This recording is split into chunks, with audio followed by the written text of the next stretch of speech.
Happy Tuesday, guys. Welcome back to another episode of Eat, Train, Prosper. Today is my first week officially living in my new air quotes home of Scottsdale, Arizona, where I will be for the next 4 months. And skipping winter again. This makes a full decade of skipping winters for me. So kind of funny. But before we jump into our updates, we want to kind of push something out to the podcast, the listeners. So for the past almost year, it'll be a year next month, when Bryan and I started Eat, Train, Prosper, I have been editing the videos and podcast myself, and I've kind of just reaching a point in time where from a bandwidth standpoint, it is just not in my best interest to be doing myself. So Bryan and I were talking about, okay, it's time to outsource someone, and Bryan had this great idea, like, hey, let's maybe ask the listeners if anyone who listens to the podcast is like a video editor or a podcast editor. If you are and are potentially interested in taking over some of the heavy lifting of the video editing, providing the YouTube asset and stuff like that, reach out to Bryan or myself on Instagram is probably easiest. Our Instagram handles are both in the description, and we can go from there. So now with some of that business administration stuff out of the way, Bryan, what's going on? First, I just want to know what the weather's like in Scottsdale. It's still fucking hot here. I was kind of blindsided by it. When we drove in, I was super sweaty. And when we left oh man, I can't even remember where we were at. Arizona, when we woke up, the day before we got in, it was still, when we woke up and went to get breakfast, it was in the teens, right? And then that afternoon we roll in and it's like 84 degrees and I have my pants on and I'm like dumping sweat in the car and stuff. And I was like, this is, fuck, man. But yeah, it's chilly in the mornings. Like when I left to go to the gym this morning at like 8, it was in the 50s still, but it'll get to the like mid 80s by like 1, 2. I think that is going to be changing a little bit and it'll be like mid high 70s. I could be making that up, but I do not think it's going to be like mid 80s still like all winter. I think they're just kind of catching the tail end of that. I think even in the winter, though, like your nights probably aren't going to get much below like 50 or 55 or whatever. I was talking to Jeremiah, right? You know Jeremiah, you've been on his podcast a couple times. So he's here, which I'm excited for because him and I will work out and hang out a little bit. Among with I have a handful of clients here, which I get to meet in person too, which is absolutely fantastic. And he was saying it might even get into like the 40s at night sometimes in the winter. Yeah. So that's kind of cool. It's like still nice, desert sunny. Yeah, but it'll get a little chilly, kind of like San Diego was, outside that heat of summer. Like it'd still be pants, like a long sleeve shirt or something like that. Yep. Cool. All right. Well, I have 6 updates again. Seems to be like I'm taking half the episodes now with my updates, but instead of me just rambling them off, if you have any thoughts or input or whatever, raise your hand or whatever, and I'll pass it over to you so I'm not just rambling. Will do. Cool. So I spent the weekend and tail end of last week in Santa Barbara, which was cool. It was actually our very first travel with both kids on an airplane. So we've done a number of like long trips. We drove to Wisconsin. We drove to Park City. We've done a bunch of driving with them, but we have never flown. So everything was going great. We were approaching Santa Barbara. It was a 2-hour flight. It was beautiful. We got about 300 feet above the ground, and immediately they pull back up and we fly into LA because apparently there was this just immense fog covering the ground, which I later realized, because when you're above the clouds, you don't realize what's going on below the clouds. So the fog, essentially, as it looks like from an airplane, just means that the clouds are like on the ground. That's what I think I now perceive fog as, and I don't know if I ever thought of it that way before. It's just when the clouds are on the ground. Because literally what happened was we were going through the clouds, and I could see the ground beneath us, but we were still in the clouds, and then they pulled back up. So that's fog in my mind now. And we got into LA, an hour later than we were supposed to land in Santa Barbara. And then we had to wait an hour for a bus. And then we had to take a bus up to Santa Barbara. And like, all things considered, it was about as awful as you could expect for your first trip with 2 kids. And beyond that, everything went fine. Like, the kids were great the whole weekend. The flight back did not have the same issues as the flight in. And I would say overall, like I give after the initial night, getting diverted to LA, I give the trip like a 8.5. The kids were great. They did awesome with their babysitter. We had a good time at the wedding. I drank both nights. So I think I had 4 drinks the first night and 4 the second night, something like that, which is kind of a big number for me. And it was accompanied by all of the 5-course, wedding rehearsal dinner and post-rehearsal dinners and wedding dinners and all these things. And, my nutrition fell off track again after finally getting it back on track. So it is what it is, and back on the horse, man. Not too worried about it. Body weight creeps up. It's off season. The calories go to good use, which kind of takes me into my next section, which is I am back in my strength cycle. I had to do a session on Friday in Santa Barbara, which was weird. Like I didn't bring all my stuff. I didn't bring my Oli shoes. I decided I was just going to bring my straps and my belt, because those things are things that I can take relatively easily in my suitcase. So I did that. I squatted. I did my RDLs and stuff.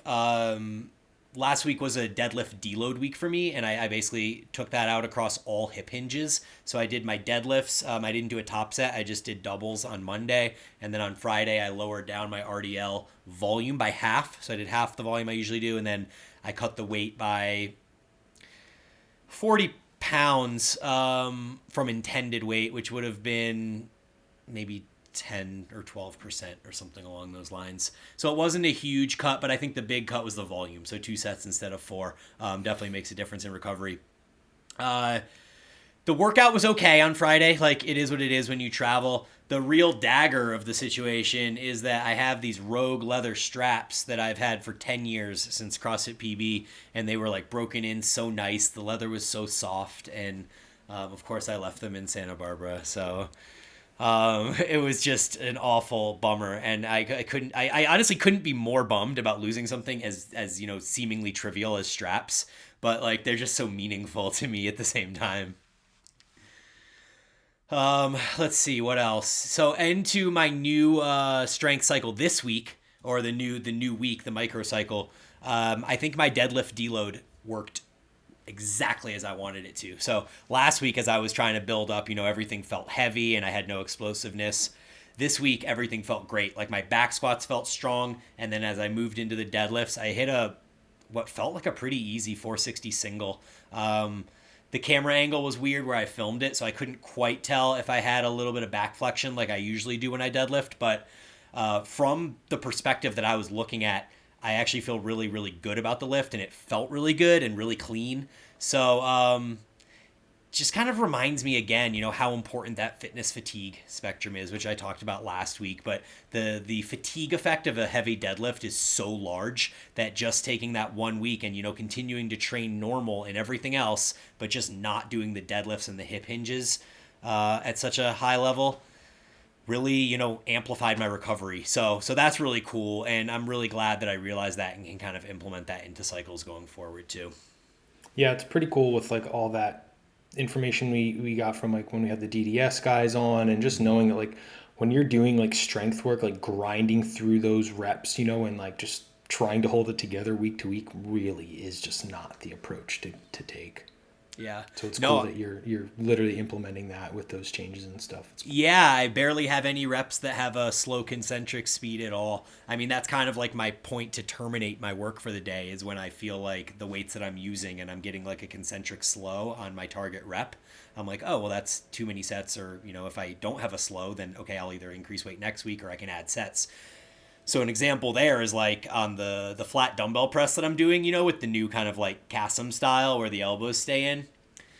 Because it's a relatively new movement pattern for me, you're getting some of those neural adaptations pretty quickly too.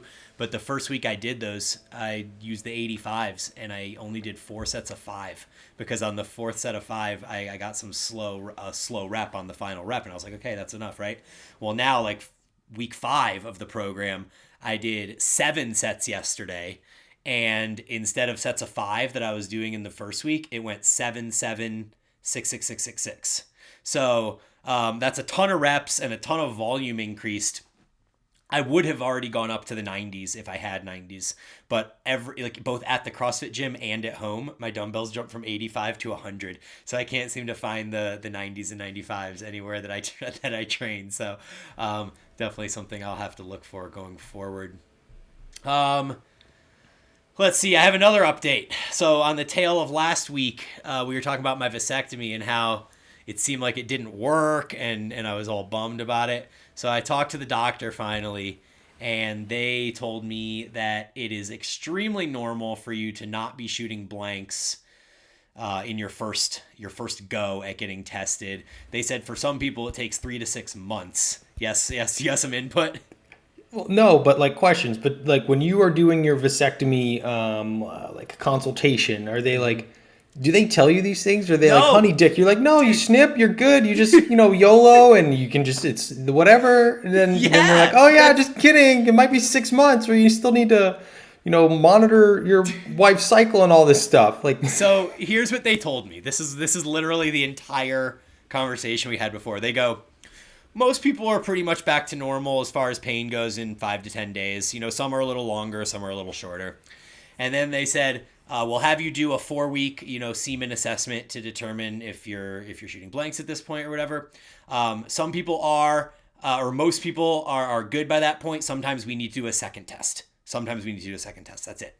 No one told me anything that maybe there's like a third test and a fourth test, and like maybe it takes 6 months or whatever. So they said the regrowing of the canal, which I mentioned last week, is like so rare as to be like something that they don't even talk about. Like, it's kind of like, okay, if maybe 6 months later you're still not shooting blanks, then maybe that would be like something that comes to light. But they're like, it's just so rare, we don't worry about that as it's just something that some people take longer, some people take shorter. It is what it is. So regarding the fact that I'm not like 100% healed, like I would say at this point I'm like 95% healed or whatever, they basically were like, it'll heal more or it won't. Like, at the end of the day, it's your balls and you have to decide if you want to get this reversed or not. But that's really like the thing is like, it's either I either deal with the pain and I have a vasectomy, or I get it reversed and it might alleviate the pain.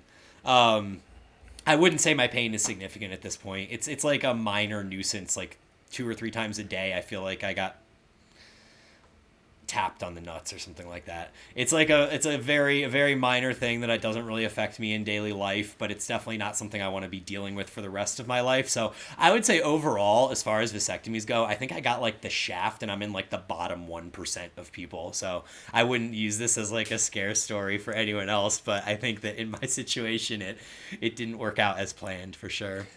did they mention anything that could be like potentially indicative of something else you might want to look at from like a, did they do any like labs, blood markers, anything like that with anything around it? Nope, none of that. Okay.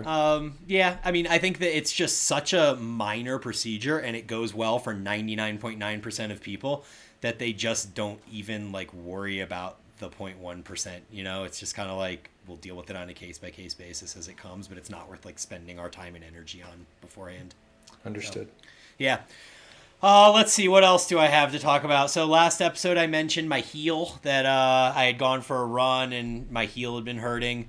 So that day after the episode, I contacted Shantae, the movement maestro, and asked her what her thoughts were. And we kind of went back and forth with some voice DMs, and she sent me some links and some stuff to do.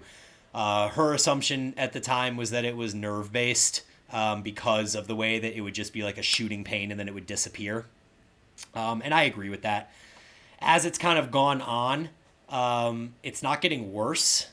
In fact, it might be getting better, but one of the things she directed me to do was not test it to see if it's still in pain, because I have this like neuroses where when something's wrong with me, I constantly want to test it and just be like, okay, it's still wrong, or it's better, or it's wrong, or it's better, Like, I always want to be feeling it out, and she's like, dude, stop doing that. Like, just wait, just don't do anything. So I'm not testing it every day now. But it is interesting, and I do think, in retrospect, I think it was a result of the sprinting that I did after having not run for 5 or 6 weeks at all, and then my balls were feeling better, and I was like, yeah, run, let's sprint, let's do this. And I'm sure in that moment, like, something, I feel tightness in my Achilles would be the way to say this, like when I go to stand on my toes or emulate running again, I feel like a little bit of tightness in my Achilles, which I know is something that you can kind of relate to. So I'm just taking it super easy, and I'm not running anymore, obviously, and I'm not doing things that are going to overstretch my Achilles. I'm just going to kind of let things settle down and heal. And I'm just thankful at this point that I'm not limited in the gym. And, that will teach me my lesson about running. That's why we don't run. I mean, come on, running? What is that? There was a point where I was like, kind of wanted to contemplate. I didn't want to contemplate. I was contemplating adding like one day of like a short session of hill sprints. If I could find like a short hill, not like that fucking Tourmaline hill you used to make us run. Right. Oh my God, I have nightmares about that. But like maybe like a 20-yard, 30-yard, like short, intense sprint thing for like 7 minutes, like once per week, just to do that. And I feel like with that type of running is because when you're running uphill, you don't get that same like lengthening. It's like safer, and just to do like a little bit of like a baby hit thing for like explosive type stuff. But I couldn't find any hills, and then it got cold and stuff, and now it's just a fragment of my imagination from a few months ago. But in the future, season, potentially. Bro. Yeah. Cool. So those are 4 of my updates. I got 2 more real quick ones. Paragon is coming out with 2 new programs for the holidays. Lori put together a really cool 6-week accountability program that's gonna. It's free for Paragon members. So if you're not a Paragon member and you want, really great training and the accountability group, you can join Paragon. If you are a current member, you can jump in on the program. It's basically to help people with education and to have people to talk to throughout the holidays to help you with making nutrition decisions and, accountability for working out and getting your steps in and stuff like that. And then we have a new program dropping like literally November 15th. It's an accessory program. It's a PR You're Clean in 8 weeks. And it's going to culminate in the liftoff event, which I believe is happening in Dallas on January 15th. I'm not 100% sure on that, but it's a donation-based fundraiser. So check those 2 programs out if you're interested. And then the last thing of my updates is just that I am excited to get back to physique training because strength training now, I'm 5 weeks in, and while I love the low reps, like I love working for 10, 15 seconds at a time and not having to do 45 to 60 second sets, I can tell that at the end of these 8 weeks, my body's going to need a real severe deload. It's going to need a little TLC to kind of get myself back into moving properly and greasing the joints and, feeling good. So there's nothing at the moment where I'm like, my shoulders hurt or my knees hurt or my hips hurt or anything like that. But I can just tell, like lifting heavy weights for low reps and things like this, it's different at 39 than it was at 30 or 25. So I'm excited about that. And I think one of the things I'm going to do as a gift to myself to get excited back into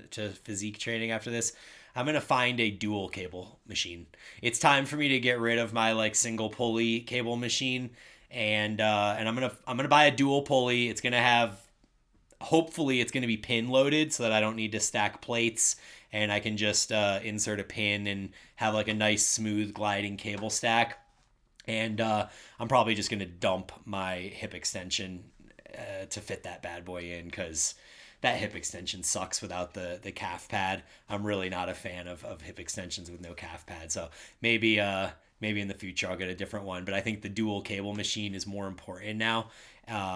So yeah, that's my plan, and I just need to go get on the internet and find a good one and have it delivered now. So I know Jeremiah recently bought one of the Prime the cable stacks, and it's like I don't know. I think they have one that's like their like Cadillac one that has so many bells functional and whistles. trainer or whatever. Yeah. I think it's like a form of functional trainer, but it's like their like Cadillac one. So you might want to talk to him. I know he's like evaluated a bunch and like landed on this one, and it's like his like pride and joy. Now it's the you type can't of go thing. wrong with Prime, man. Prime they're making everything. really really cool shit. Yeah.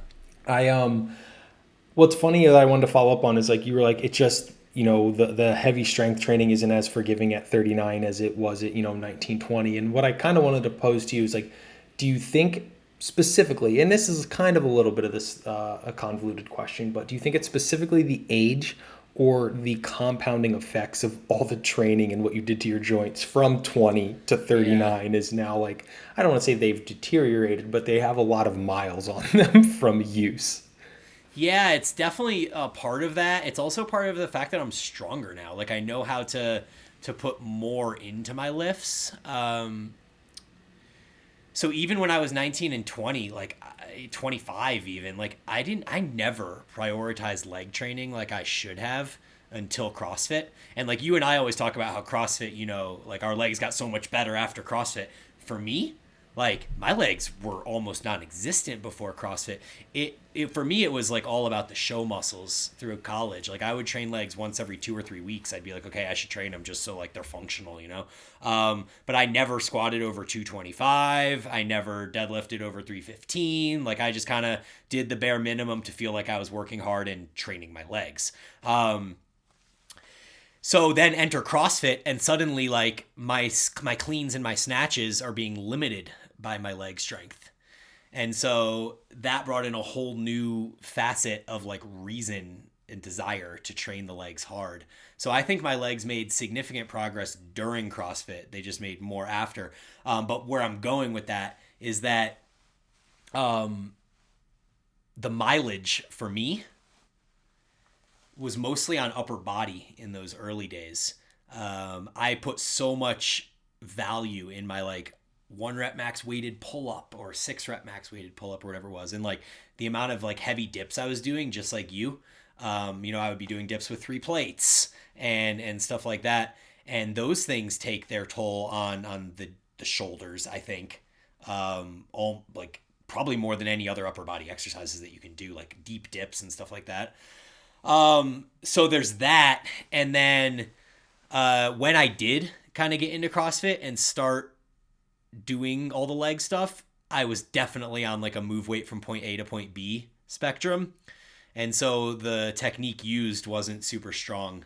And like, so this just brings me back to like what Alberto Nunez said the other day on one of his podcasts on 3DMJ is he was like, at 39, my movement is so good that I don't have any injuries occurring now. All my injuries and my issues are things that happened, 15 years ago, but you're getting older. And so it's manifesting on your body, even though you've been really good to it for however many years now, So I think that it's definitely like, part of each of those things contributing. Yeah, I will definitely, kind of piggyback onto that. Like my body feels just so good now. It feels incredible. I do feel very young again, just from how my body feels, especially compared to 8 years ago, 9 years ago. But I do have this interesting back. I keep pulling different muscles in my back, and then they'll be kind of like achy and for like a day, for like 2 to 3 days. So I have to continue finding like a body worker here in Scottsdale. I had a really good dude in Salt Lake who literally put me in a world of pain, but Yeah. and he just told me like my rhomboids were just like rocks from God knows what, over the years. But yeah, it's like a moving thing. And what's really interesting is it's always when I'm doing a overhead pressing movement, like the anterior delt press, and then like I'll like finish like a set and then I'll like go to move and it's like it locks up and I'm like, God damn it, again. Yeah. So yeah, the most recent one, it's never like my lat. It's usually like the rhomboid or like, I forget what the muscle is, like right outside of that, a little bit more laterally. But yeah, so that happened during the drive. It was like super locked up and I was like, okay, but it's fine now. But I know it's like an every other week thing. And then I just have to like kind of be really safe with some of my specific lat or back training, I should say. And overhead pressing. But If you're not doing it already, try spending like 3 to 5 minutes and just grinding that area that you pull out with a lacrosse ball before you do your anterior press, and I bet it like is significantly looser for that moment. yeah, we have a peanut, right? And it's just like I hadn't done it like the week before we left because we packed it or something like that. But I know it's here somewhere, so I'm definitely going to get back into that. But yeah, other than that, like I said, my body feels absolutely fantastic. It is great. But that is the physique training is just a more forgiving adaptation, really. It's friendlier on your joints, and that comes with the tempo and reduced load and that sort of thing. What do you think of the psychological arousal potentially, or rather maybe the pain or the effort, however you want to kind of combine those ideas together in, here's a hard set of 2 or 3 reps and you have to have a certain level of like arousal and excitement and preparedness, you know, to go squat a heavy triple versus you're going to take a set of pendulum or hack squats to like 12 reps, a rep from failure. Because they're very different. Like the 12 reps, 1 rep from failure is way gentler on your body, but like psychologically, like that one hurts way more, right? Like doing 12 reps, 1 rep from failure is going to be absolutely painful. Your quads are going to be just screaming with lactic acid versus the like internal pain of like trying not to get crushed by like 365 pounds on the back squat or something like that. Agreed. They are very similar, but also very different, like mental pressures, I guess. I 10 out of 10 times would prefer the hack squat for 12 reps thing. I feel like it's just less, like, because it slowly builds, and like little by little it requires more of you as you go from like rep 3 to 4 to 7, you know, type of thing. But like that, when you're going for like a heavy double back squat or something like that, like you need to reach that point before. Yeah. You know what I mean? Like you can't get that, okay, that's rep 3, it's moving well. Okay, I need, you know, my legs are starting to fatigue a little bit. Like you can't incrementally increase your like mental preparedness for it. You need to have it before you unrack that weight. Yeah. So I think it's just like from a mental standpoint, it's harder to find that like fortitude without any physical representation of it already like pushing against you. Does that make sense? Yeah, no, totally. Yeah, I think almost like maybe what you're saying is that for the 12 rep set, you don't have to get psychologically aroused before, because the pain happens gradually. Like you almost get like psychologically aroused as you're going through the set. Whereas for the set of 2 to 3, you got to like like kind of like, you know, do the thing, like do the meathead about to attack the weights thing if it's really that heavy and you need to like be mentally engaged for it. Yeah, I mean, you've just seen it so many times, and like, I mean, it's happened to me, especially when people have a certain number. Like, let's say that number for you is 400 pounds, right? You'll smoke a 395 pound lift, and you load that extra 2.5 pounds, and you get buried in the hole. Mm-hmm. Right? It's not the 2.5, or sorry, it's not the 5 pounds. It's the psychological aspect of what you make that number represent and the fear around it or something like that. So I mean, it's a really, really interesting like phenomenon with the psychological part of lifting big weights. And you know, being fully transparent, I suck at that. Well, I mean, are you still talking about doing the strength cycle once you get out of this gut protocol? Yeah, I want to. I'm gonna have my my client Ryan. I haven't told him yet, but if he listens to this, he'll find out. But I'm gonna have him I'm going to hire him and have him take me through something. He just wrapped up with me. I put him on my story yesterday. He dropped a bunch of weight. But I mean, the thing that's interesting, he's like a power lifter, right? And he's like a legit power lifter. But he was like, I'm going to do like a hypertrophy block, you know, because I was like, yeah, we don't want to be pulling 3 rep maxes and stuff, you know, while we're in a deficit.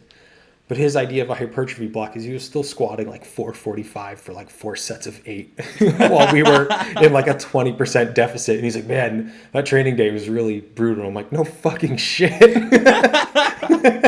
I couldn't imagine. Like, even if your max is 500 or 550 or whatever, like 445, I mean, just like there's a toll for unracking that each time. Yeah. Cool. So that was all your updates, right? All of them. Yeah. Let's jump into your updates now. Cool. So the one thing I do, this is an update for me, but kind of just a general update. Traveling does very interesting things with your weight, your digestion type of deal. So I got here, you know, we left on Thursday. I didn't weigh myself Thursday morning because I had already packed it, but I was like 191 something when like 191.2, whatever the day before we left. We get here in Arizona, right? I set it up. I weighed myself. I was up over like a full 4 pounds from those days. And I know I underate on those days because like 2 of the days I actually input all my food. Like the one day I only came in at like 1,900 calories because we were just in the car so long and I was hungry a lot. And it just like your digestion's off, your bowel movements shift, your hydration status, like it just fucks with you. So kind of across the board, just expect to be up weight when you travel, except if you're like in a bulking or gaining phase. If you're in in like a period of like consistent overfeeding, just from like not doing that, you'll probably dump some glycogen and stuff like that. But if you're at maintenance or in a deficit or anything like that, like, and you get off your schedule, expect to be up a little bit of weight. Just know over the next 3 to 4 days, it will consistently drop off. Like today, I was down over a full pound from yesterday, and I ate way more food because I finally had like, I got a rotisserie chicken, these basic things. I got 4 flame broiler meal bowls. Saw that. You love flame broiler. Oh my God. It is like when we were driving in, we came through, oh boy. It's like a city in upper Arizona, Flagstaff, I think. And we were like, okay, we'll stop there, get some gas and switch. And then like Jenny was like, hey, there's a flame broiler here. Do you want to go? And I was like, oh my God, yes. Like we went out of the way to go to flame broiler. I think it's been like 2.5 years since I've had a flame broiler bowl, and I was so excited. And then I looked up, there was one here like 30 minutes away from where we're living. And I'm like, I'm going to go buy a bunch of them. Like it'll probably be a weekly drive for me down into like Tempe to get some flame broiler. But yeah. So I got stuff just to help me get through this first week because I have a bunch of work to catch up on and stuff. But just know that your weight's going to be up. Yep. I think I found a gym here, right? There was 2 I wanted to test. One is walking distance. It's like a 12-minute walk, which I like. There's been a few periods in my life when I've been able to walk to the gym, and I just really, really like it. It's a great warm-up. It preps your mind. It's a great warm-up, yeah. And it's nice to just like spend some time outside and it gets me away from like the walking for the sole sake of walking type of deal. So that's pretty cool. To do my due diligence, I am going to test the other one, but one is like a 12-minute walk. The other one's like a 15-minute drive. So I will test it just to see, but it's likely that I will end up at the one here because it is really nice to be able to walk. And then I actually have a couple updates from last week's DEXA conversation. So there was a couple things that I was unsure about and I didn't want to like misspeak. But when I got my DEXA report back from last week, right there when I was reading through the contents of it, basically it said right there, gut contents, so any food you eat, blood, water, and basically anything that is not adipose tissue, all get counted as lean body mass. So if you go in with a stomach full of like, a 1,200 calorie, 2-pound breakfast, you will positively skew your lean body mass and therefore decrease your body fat percentage in relation by eating that meal. So like I said, you can skew your gains positively. So this is another reason to go in fasted, or at the very least, what I would recommend is because they give you like a printout right there. If you happen to schedule your DEXA at noon and you already had your like breakfast or whatever, just write it down on it so you know when you get another one that like you had whatever, right? I had this for breakfast, this many calories type of thing, just so that you can try and recreate that one-to-one from DEXA to DEXA. Personally, I recommend just going in fasted because I don't want to positively skew my gains because to me, it just feels like artificial, right? I don't want to do that. I want my DEXA to give me the most conservative information, right? And then the second one, if you wanted to get your blood drawn on the same day, like I talked about last week, what you want to do is get your DEXA first, then the blood draw. So what happened with mine is when I got my DEXA scan, my left arm, which was the arm that the blood draw came out of, had a full pound less of lean body mass than my right arm.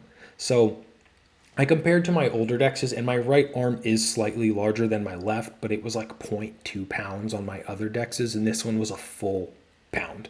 So the blood draw definitely did skew that a little bit.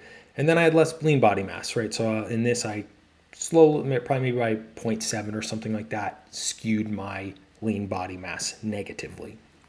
So just know, if you're going to do both, get the DEXA, then get the blood draw. I would recommend doing both fasted. I find it really interesting that your body didn't kind of what's the word I'm looking for? Redistribute the blood in that time, like that it took that long. Like, what was it, an hour later, a half hour? No. I mean, I got my blood draw. I mean, you're in and out of there in 5 minutes, and then immediately drove maybe 10 minutes to the DEXA place, and then I went first. So within it was under 20 minutes from blood draw to I was on the I was going to say DEXA. within 30 to 60, I would expect your body to like figure that out and be like, hey, we have a limb that needs blood.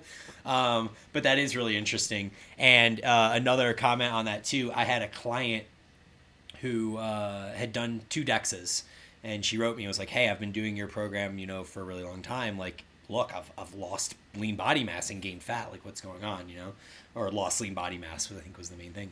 And so I started asking her, this was maybe a year ago, but I started asking her about like what she did before going into the DEXA. And she goes, well, this time I did it fasted. And I was like, good, that's awesome. How about last time? And she goes, oh, I was drinking coffee and eating like a sandwich on the way in or something like that. And I was like, well, of course. Like I assumed at that point that those things would be determined as lean body mass, and that it's just measuring the adipose tissue. So very good information, good to know. And I can 100% confidently say then in the future when people get DEXAs that they need to make sure that they're really replicating that situation as closely as possible. Controlling your variables. Yeah. Cool. And then kind of the last thing from that is I have my DEXA results, right? So one thing that was cool, my last DEXA before this was at the week after my diet ended officially. So there I was 8.8% body fat, so pretty lean, at a 195 point X. Let me check right here. 196.3 total mass, and that includes water and stuff like that in the morning, and I would imagine clothes too. And I had 170.8 pounds of lean body mass. So when we were talking with Dave from that DEXA I had 4 or 5 years ago, Yep. I was down about 5 pounds of lean body mass to lose all of that body fat. Yep. And then this week, which was cool, my total mass was up 1 pound, so I was up to 197.3. My lean body mass was up a full 2 pounds, 2.1 pounds, so 172.9 Nice. pounds of lean Very body cool. mass. And then the kicker, my body fat percentage went down 0.6 to 8.2. So I'm Wow. leaner, I have more muscle, Yeah. more lean body mass, I should say, Right. which I would imagine some of that is glycogen, even though my carbs ironically are less now than they were the Yeah. first time because I'm doing the gut protocol thing. And bone mineral density was identical. So, I mean, all in all, it literally does not get better than that. I'm leaner. I have And you damn gain near muscle. and muscles up, Yeah. and total mass is up. So it's the whole, there's things that I'm slowly changing with my coaching practice and stuff like that. And one of the biggest things is on really, really, really placing emphasis on the recovery diet, which is your post end of calorie deficit, returning to maintenance, staying very, very diligent in there.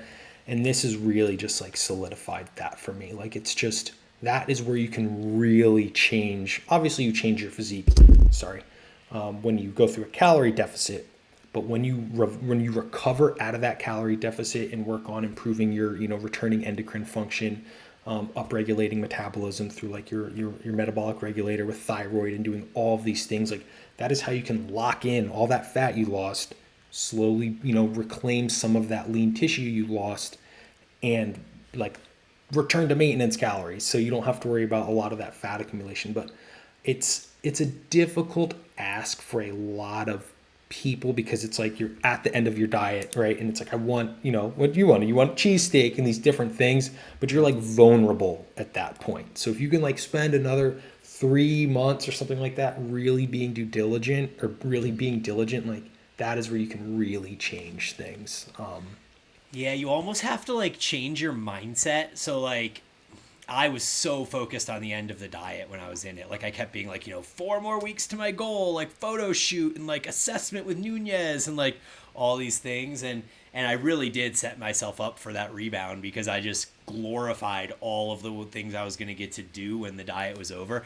But if I had gone into that and set my mindset to be okay, there's this 4-month diet, and then there's the 2 months or 3 months after the diet where I need to be diligent. I get to bring my food up, but I still need to be diligent. And I think that reframing that and almost thinking of that as an extension of the diet, where it's you're still going to be eating the same foods you did on the diet, but you're just going to be able to eat a little bit more of them as we bring calories up. Because that's the way I did it last year when I dieted, and I had a much more successful kind of weight progression back up. And this time I just like threw myself into the deep end, and I was like, fuck it, diet's over, let's get fat again. That wasn't exactly my plan, but I think like subconsciously that was kind of my plan. So anyway, it's good information, and maybe at some point I'll have to hire you to work through my issues as well.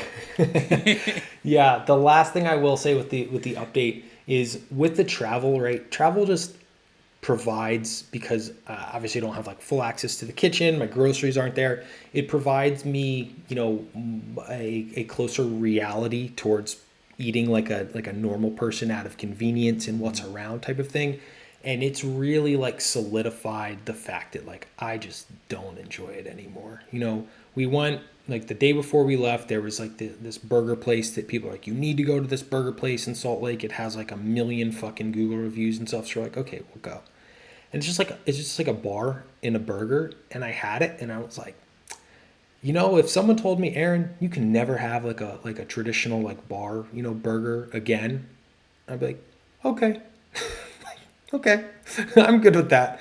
And it's just like I just didn't enjoy it, and then like I can just feel it. Afterwards I just felt crappy. And I'm very, very in tune with my physiology, because I eat a lot of the same things, and I just felt terrible afterwards. And I took like my digestive enzymes, like the whole nine.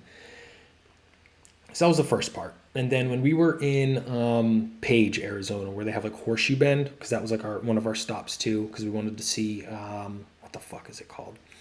Lake Powell area. There was another place. Someone recommended this like chicken spot, and it's like very limited menu, but it's all like fried chicken. And I'm like, okay, whatever. I was like, I'll just get these like chicken tenders, right? These like spicy chicken tenders.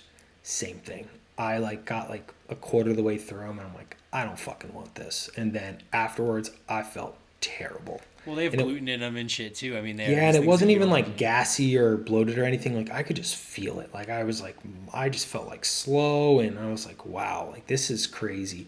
And it was like I'm just kind of like done eating, those types of foods. Like it's just a net negative, and like I didn't even really enjoy it that much. And I was like, it's really, really wild.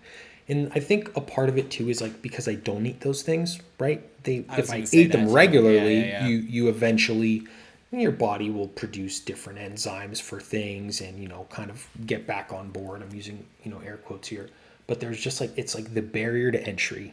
So why do it? Yeah, like why put yourself through shit just so that you can eat more shit and not feel shit? And it's like the kind of the opposite thing where people have trying to like shift into that like healthier lifestyle, like the barrier to entry, because they're like, my taste buds want, whatever, spaghetti and burgers and stuff. They don't want like the healthy things, but there's like, you get in my opinion, obviously I'm biased because I'm a health and nutrition coach, but like you get all these positive adaptations of your health improving.